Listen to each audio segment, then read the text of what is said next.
Joshua is of the tribe of Ephraim, formerly known as Hosea. Moses later renamed him Joshua, meaning Jehovah the Savior. In the Greek version of the Bible, the name Joshua in the book of Joshua is the same name as Jesus in the Gospel of Matthew of the New Testament. Matthew chapter 1, verse 21 says the angel told Joseph that he may give the name Jesus to the son of Mary, for he will save his people from their sins. It was not by chance that Joshua was chosen by God, for Numbers chapter 27, verse 18 says that he was a man in whom is the Spirit. God arranged for him to spend his childhood and youth in Egypt. He experienced living in slavery, but also witnessed the miracles of God in order to save the people of Israel. During the 40 years of wandering in the wilderness, Joshua was the capable assistant to Moses. Moses raised his staff while Joshua led the Israeli troops that lacked of battle experiences to defeat the powerful Amalekites. He was the only one who accompanied Moses to Mount Sinai. Later, Moses entered God's cloud alone and received the stone tablets engraved with the 10 Commandments. After setting up the tent of meeting in the wilderness, Joshua was the only person appointed to guard it. Moses sent 12 spies to spy out the land of Canaan. Joshua was one of them. The spies brought back from the land of Canaan some pomegranates and figs. They also cut down a branch with a cluster of grapes in Wadi Eshcol and carried it back on their shoulders to prove that Canaan was indeed a land of milk and honey. However, only Joshua and Caleb firmly believed in God's promises and were not afraid of the Canaanites. They advocated the attack of the land.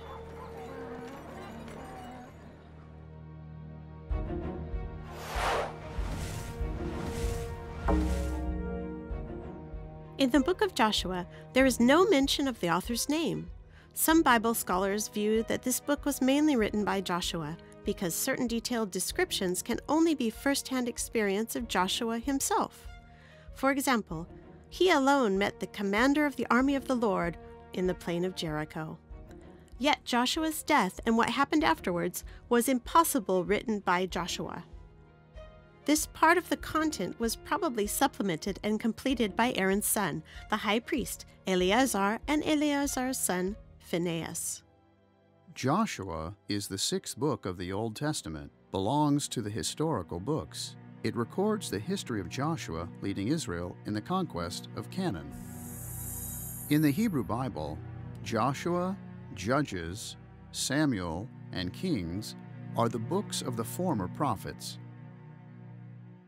The editors of the Hebrew Bible believe that in addition to record the history, the book of Joshua also is God's revelation of faith living through prophets to the Israelites.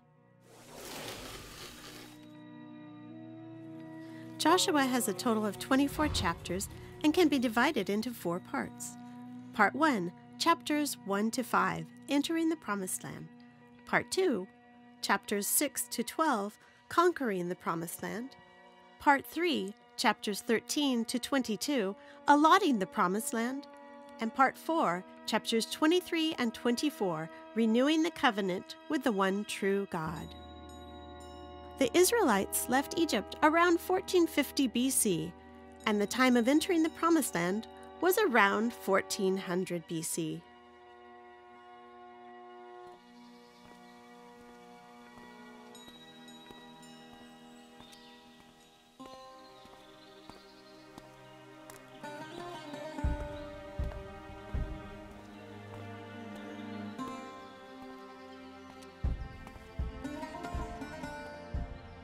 The Israelites, coming down from the plains of Moab, were preparing to enter the land of Canaan. The first city they encountered was Jericho.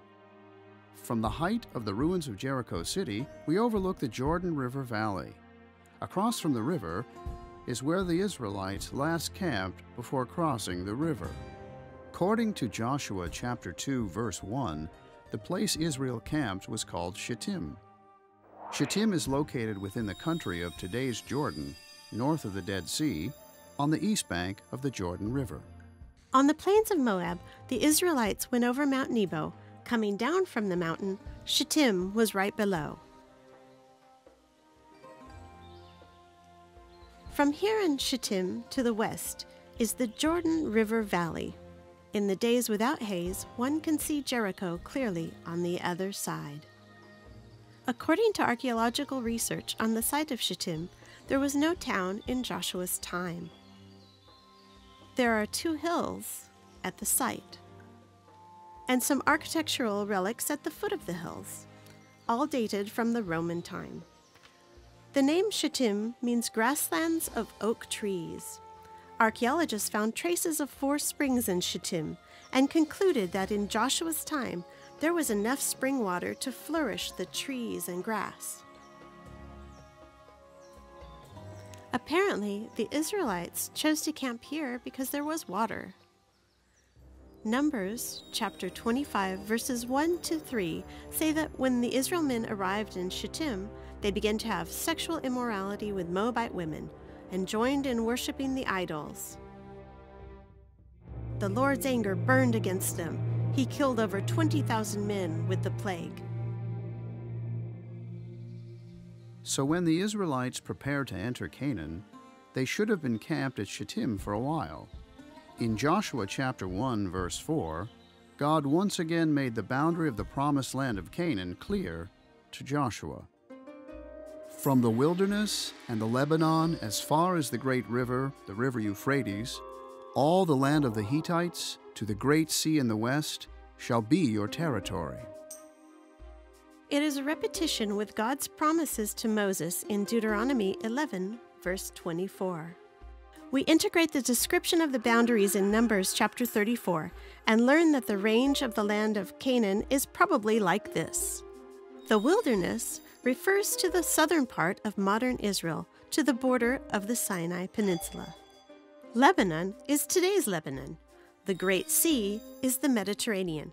The Great River is today's Euphrates River. All the land of the Hittites probably is some places west of today's central Syria. About the Hittites, the Bible had mentions many times since Genesis. They worshipped a number of gods. They once established the old Hittite kingdom in between the 17th and 15th centuries BC. Its territory includes today's central Turkey to the Euphrates River and south to the northwest of today's Syria. By the time of Joshua, the old Hittite kingdom had been reduced to a small area in the central part of Turkey. For the Hittites have lived in this part of the land of Canaan, the place is habitually called all the land of the Hittites. At that time, many militant nations lived in the land of Canaan. God knew that Joshua, faced with the strong enemies ahead, would inevitably be intimidated, just as God knows what's in the heart of each one of us. So, several times in Joshua chapter 1, God encouraged Joshua to be brave and courageous. Seemed like God wanted Joshua to remember that when Moses and he crossed the Red Sea, the people sang together that the Lord is their strength. With the strength of God, man can be strong and courageous. However, in chapter 1, verses 7 and 8, God instructs Joshua that the book of the law shall not depart from his mouth and shall be meditated day and night, so that he may be careful to act in accordance with all that is written in it. When he does that, he will make his way prosperous, and then he will be successful. To prepare for entering Canaan, Joshua first had to collect information about the enemies of the west of the Jordan.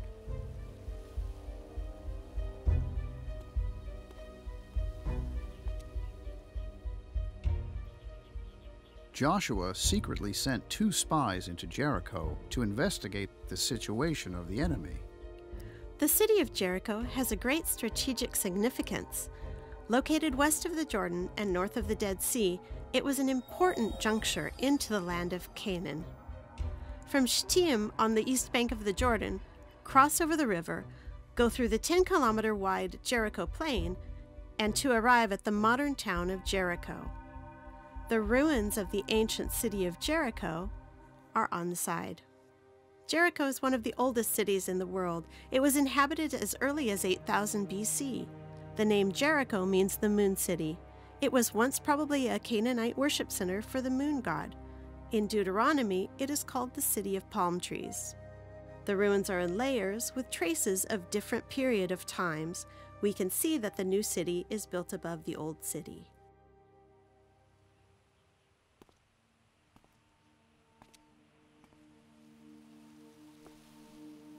This is the northwest of the ancient city of Jericho. There were formerly city walls, both on top of the hill and below. Look from the east of the ruins, or from the west. The city of Jericho in Joshua's times was built on a hill with an ascended elevation. Archaeologists found, both high and low, 2 layers of the city walls. It was a citadel with an inner and an outer city. The king of Jericho and the nobility probably lived in the inner city, and the ordinary citizens and poor people lived in the outer city. Both the inner and outer city walls were made with mud bricks. The outer city wall was built on slopes consolidated with stones. Both city walls were made of mud bricks of 3 meters thick and 6 to 8 meters high. This photograph shows the archaeologist was standing on the ground where the Israelites marched around the city. The height of the stone slope wall indicates the height of about 3 people. This stone wall that consolidates the slope is 5 to 6 meters high. It's not hard to imagine how worried the Israelites must be when they planned to attack the city and learned about the height of the reinforced wall. Not to mention the outer city wall was erected on top of it. Furthermore, the spring water inside the city makes it resistible to a long-term siege. Jericho was surely a strong citadel that's easily guarded, but hard to attack. Chapter 2 records that the 2 men entered Jericho. After spying out the land, they stayed in the house of Rahab, a prostitute. They did so perhaps, on the one hand, strangers often visit brothels and would not draw attention. On the other hand, it may be that Rahab's house was on the city wall of Jericho, so they could easily escape out of the city. When excavating Jericho, archaeologists found that the local people did build houses and live on the city wall. Just like the wall of the old city of Jerusalem, it is also an example of houses built on the city wall. Some sections of the wall are hollow, with partitions inside. Rahab's house might be part of such wall. The king of Jericho sent men to search for the spies. Rahab risked her life and deceived the pursuers, while she hid the 2 spies in advance under the stalks of flax on her roof. Rahab said to the spies that she knows the God of Israel is God in heaven above and on earth below. She planned with the 2 men to save herself and her family in the name of Jehovah. It is generally believed that Salmon was one of the spies Joshua sent to Jericho. Rahab later married Salmon and rejected all idols. She confessed that Jehovah is her God. Therefore, she and her entire family were saved. Like Ruth, Rahab became a blessed woman.